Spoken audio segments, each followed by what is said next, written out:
If you're looking for the latest NFL news and rumors, you're in the right place. If you're looking to make sure that your downstairs looks a little bit better, you're also in the right place. Today's show is presented by Manscaped. Go to manscaped.com/chat where you can save 20% off and get free shipping on the best male grooming products out there. So we got a fun show on tap. We're going to be talking about the latest NFL news and rumors, especially around the draft. And there's a report out there that 3 teams could potentially trade back. And when I hear trade back, I'm like, okay, I'm ready for this. So first, we're going to break down who those teams could potentially be. The first team that comes out, it's the Carolina Panthers. And this one's from Adam Schefter, where he said the Panthers, they have had conversations with other football teams about potentially trading back. The reason why this is noteworthy is because this was actually one of the teams that a lot of people thought, okay, they could trade up. But they went ahead, they traded for Sam Darnold, they gave up some draft capital, and now they're sitting there at 8.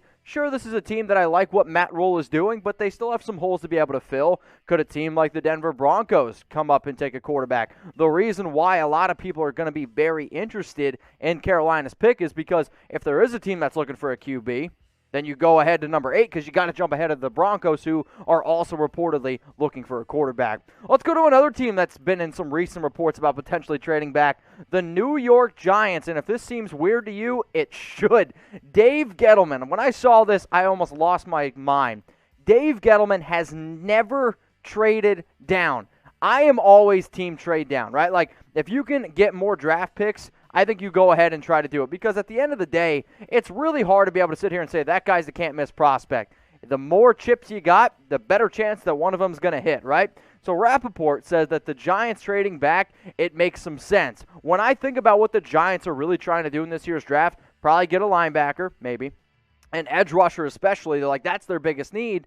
And wide receiver as well. There's some good wide receivers a little bit later on, but if you're looking for an edge, I think getting a guy like Jalen Phillips, a Kwity Paye, and Azeez Ojulari at 11 is a little bit of a reach. But if New York could figure out a way to trade back a little bit and get some extra draft picks and, heck, maybe get multiple of those guys. I know Dave Gettleman loves himself a defensive lineman. I think that would make a lot more sense for the Giants. The last team we're going to be bringing up here is the Miami Dolphins. And you want to talk about an active football team.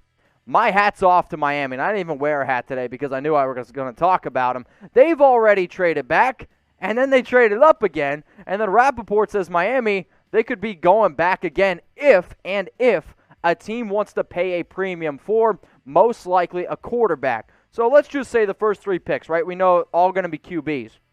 What happens if Atlanta takes a tight end, a wide receiver? What happens if the Bengals then go ahead and take Penei Sewell, which they absolutely should? That means Miami is on the clock, and there's a lot of players that I think Miami could potentially go out and get.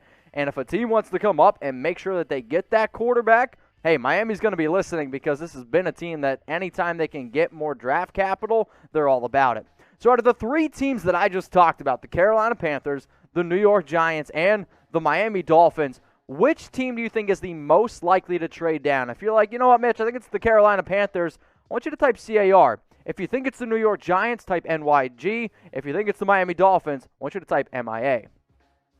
The next story we're going to talk about here on NFL Daily, and remember, today's show is presented by Manscaped. We got Mac Jones, quarterback. Is he going to the 49ers? Well, I mean, when you see the San Francisco 49ers trade all the way up to 12-3, you're like, okay, they have a quarterback that's in mind. Adam Schefter a few weeks ago said he would be absolutely shocked if it wasn't Jones. And then you got a lot of other people out there that are saying, well, if it is Jones, it might be one of the worst picks in NFL history because, no disrespect to him, it's not the quarterback that you should pick at number 3. Now, as it stands right now, Jones, he is the betting favorite. And I'm going to show you those odds. But you know what?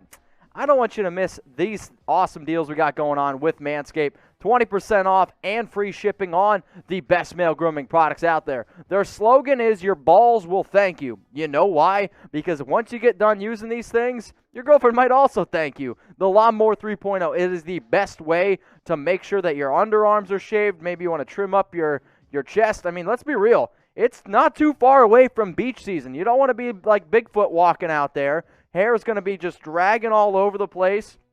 No, we don't need that. Manscaped.com/chat. 20% off and free shipping. And hint, nudge, nudge. These boxers over here, I'm telling you right now, The Boxers sell themselves. I would pay the entire package, the perfect package, just to get the Boxers. They are that comfortable, and it is about to be the summertime as well. I don't know about you. I sweat down below. Make sure you get the ball deodorant. Make sure you get the ball toner. A few spritz, a few sprays here. You're good to go. Get the perfect package available. Manscaped.com/chat. All right, y'all, so let's look at the 49ers odds on who they're going to pick at number 3. Mac Jones is sitting there at -110. Justin Fields at +110. Trey Lance at +400. And then Zach Wilson coming in at +2,500. Obviously, this basically means because, well, they anticipate Wilson going to pick number 2. I mean, if it's another quarterback that goes number 2, Wilson's odds go extremely, extremely high. So the fact that the 49ers are sitting here and they're like, okay, who are we going to pick at number 3? What do we do here at Chat Sports? We ask the difficult questions. So what I want you to do is go down in the comments section now. If you're watching us live, awesome. If you're not watching us live, remember, we do go live every single Monday and Wednesday, 4 p.m. Eastern Time, 1 p.m. Pacific. Who should the 49ers pick at number 3? If Zach Wilson falls, do you go ahead and pick him? Do you go with Trey Lance type L, Justin Fields type F, Mac Jones type J? Speaking of Justin Fields, what's the latest on him? This is a pretty interesting story. So today, Fields informed teams that he is managing epilepsy. For those of you that don't know what epilepsy is, it's a pretty severe condition, if you will. One of my really, really good friends actually has it, and unfortunately for him, he's not allowed to drive. But I'll get back on track here.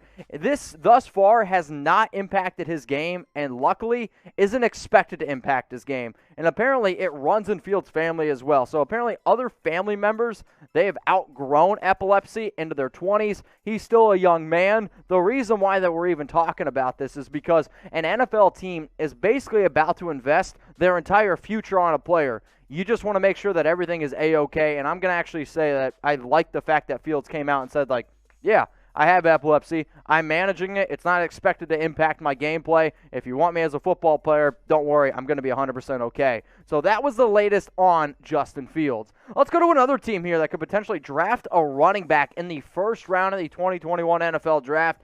It's the Buffalo Bills. So the latest report is from Brandon Beane that he wouldn't hesitate to take a back at number 30. Now, the reason why I think that this is pretty interesting is because, and when you go back and you look at the Bills in the playoffs especially, their offense was basically Josh Allen, and then when they wanted to run the ball, a little bit more, it's some Josh Allen. Now, they did go out and sign Matt Breida this offseason, and the reason why I wanted to put that note in there is because the quote from Beane, I think it's kind of interesting and maybe a little bit telling on which running back they could potentially be looking at number 30. So the whole idea behind this is pretty simple. If a running back that they're looking for slides down to them, do they end up taking them? So here's the quote right here. It is, what does his skill set have in comparison to what we have on the roster? Is this player going to do something? I don't think either one of our backs are home run hitters. So is there an elite trait that this guy has and says, man, he's got something we don't have? The second part is this. That's probably the conversation versus, okay, are we going to take the same type of back as Devin? Or are we going to take the same type of back as Zach? Because even those two guys have different skill sets. Now, I do think he's kind of letting off the whole idea of, okay, well, we do have Matt Breida, who is an absolute burner and doesn't quite bring that up. But when I think about the top running back prospects that you could take at number 30, the only two guys that I'm going to take in the first round are Najee Harris and Travis Etienne. The biggest issue is this, is Etienne or is Harris, are they going to actually be there at number 30? That remains to be seen. But let's just play a fun little game here. Who do you think the Bills will draft at number 30? I want you to go down in the comments section right now. So I want you to think of it as the quote, right, about the running back. If the Bills were to take a running back at number 30, based on the quote that you just saw, I want you to let me know in the comments who you think it's going to be. If I'm going to bet my man, wait, that sounds weird. If I'm going to bet, I'm going to bet on Travis Etienne for the simple fact of he goes ahead and says Zach Moss, Devin Singletary, they're not home run hitters. When I think of a home run hitter in the first round for a running back, I have Najee as my number one guy, but Etienne is the more of the home run threat. Now, do I think that Matt Breida can also be a home run hitter? Yes, absolutely. The issue is Breida is not nearly as talented as somebody like Etienne. So if you're looking for a home run hitter, who you can take in the first round that can also be probably an every down running back. I am going to throw out the name Etienne, who was my number 1 back coming into the season. Now, is he better than Devin Singletary and Zach Moss? Yes. Yes, he is. And it has nothing to do with Singletary. It has nothing to do with Moss. However, if you're Buffalo and you want to be able to establish the running game and go out and get some extra pieces, it's definitely an option. Do I also think that Buffalo could go with maybe an edge rusher here? Absolutely. Could Buffalo also be a team that goes ahead and trades back? Yes. Luckily for them, they're a damn good football team. They're going to have a lot of different things that they can end up doing. But when I look at the quote, when I look at some of the needs, if he's looking for a home run hitter, I'll tell you what, I think the running back that they're going to be potentially looking at is somebody like Travis Etienne.